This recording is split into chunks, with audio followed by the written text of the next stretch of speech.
don't you both come on up? Sure. Good afternoon, everyone. Thank you for coming. I'm Andrea Miller. I'm president of NARAL Pro-Choice New York.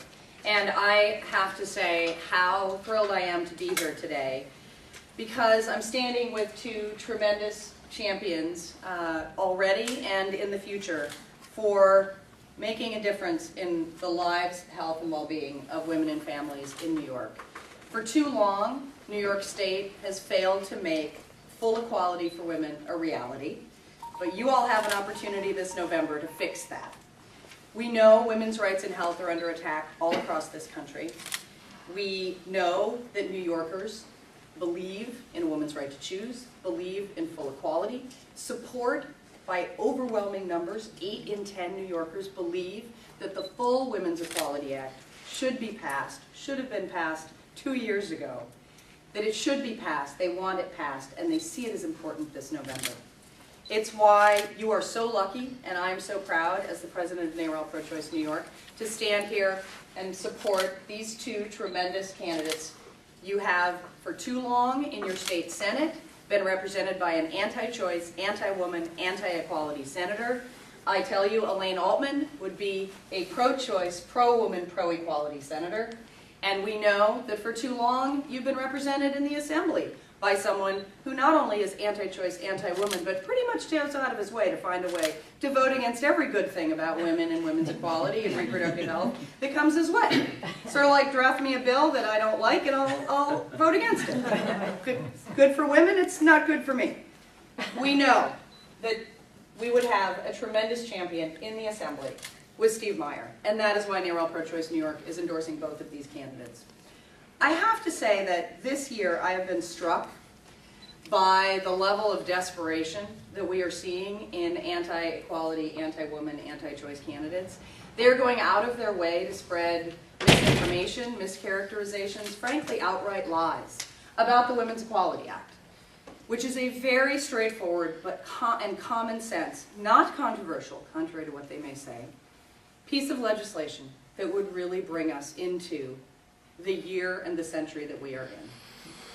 It is very simple what it does, particularly on women's health and reproductive rights. So I'm going to set the record straight today, and I urge all of you to set the record straight in your community, in your neighborhood, in your families, because the misinformation and lies are out there only because the current sitting senator, the current sitting assembly member, the current majority in the state Senate know that if they were honest with you about what the Women's Equality Act did, you'd vote them out of office. You'd say, how could you not have passed it already? When it comes to women's health, reproductive rights, and women's right to choose, the 10th point in the Women's Equality Act does one simple thing. One. It's 5 simple sentences that do one critical thing. It aligns our state law, finally, after 4 decades, with Roe versus Wade. And it ensures that a woman's health is protected throughout a pregnancy. That's it. It's that simple. It's not controversial. So I know we can count on these two candidates to sign the Women's Equality Act pledge, because we know they are pro-choice, pro-equality, pro-women candidates. And I thank them so much for running, for putting these issues forward. And I want to now turn it over to Elaine, who's going to tell you a little bit more about herself.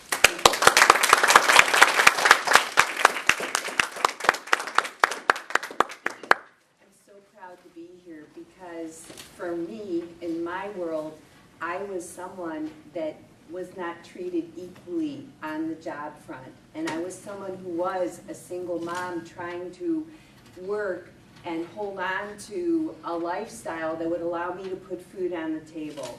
So I personally feel that careers for women, which are punctuated by lower pay and sexual harassment, subject those of us who work and raise a family to unfair pressure, which destroys self-esteem and the potential for career advancement. Women should have the same protections and equal pay as their worker counterparts. And worker rights, as well as reproductive health, can no longer be ignored. I'm so proud to have received the endorsement from NARAL and Planned Parenthood, and I will relentlessly pursue this agenda because I totally believe in it. And thank you for being here. Thank you.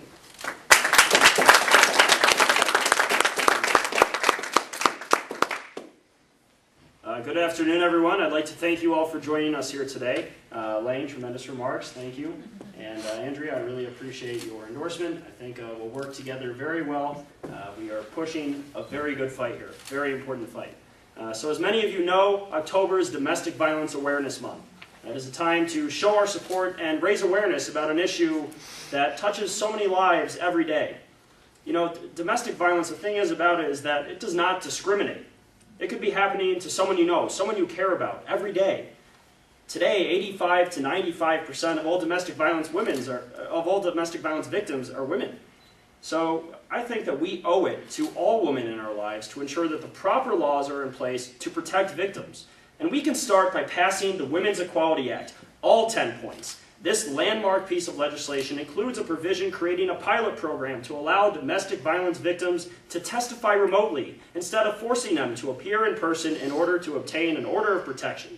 In 2012, there were just over 200,000 orders of protection in New York State. This legislation would remove a barrier to obtaining and receiving this order of protection to provide this critical need to victims. It would also end housing discrimination by prohibiting owners to evict a tenant or deny them a lease just because they are a victim of domestic abuse.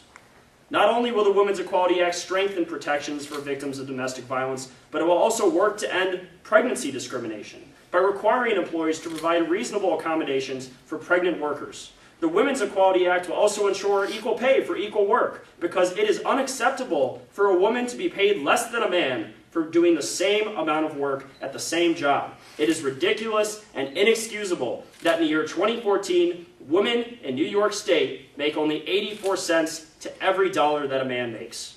We should have equal pay for equal work, period.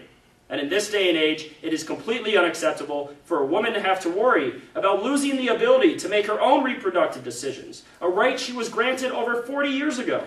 The Women's Equality Act will ensure that a woman's right to make her own health care decisions will remain where it belongs, between her, her family, and her doctor. As some of you know, my opponent, Ray Walter, opposes this Women's Equality Act. He opposes all of these great proposals to strengthen women's equality. He has voted against this bill not just once, but time and time over. Apparently, my opponent believes that women should have some rights, not just all of them. Assemblyman Ray Walter is clearly out of touch with what is important to the hardworking and honest families of Western New York. He even voted against legislation to keep guns out of the hands of violent domestic abusers who are convicted of hurting their loved ones. Not only has he even voted against raising the minimum wage, a raise whose beneficiaries would be 54% women, but he has also actually advocated to abolish the minimum wage entirely. He may claim he supports women's equality, but his votes tell a completely different story. Mr. Walter, actions speak louder than words, and I will not settle for anything less than the full Women's Equality Act, all 10 points codifying Roe v. Wade into state law. And it is with great pride that I stand here today with Andrea Miller, President of New York NARAL, to accept their endorsement and pledge to continue to support all 10 points of the Women's Equality Act and make its passage a top priority. Today, I now call on my opponent, Assemblyman Ray Walter, to sign the same Women's Equality Pledge that we are signing here today and put people over politics. As our Assemblyman, you owe it to us to provide full women's equality. This is 2014. We live in the Empire State. Women's equality should not even be up for debate. Thank you. All right.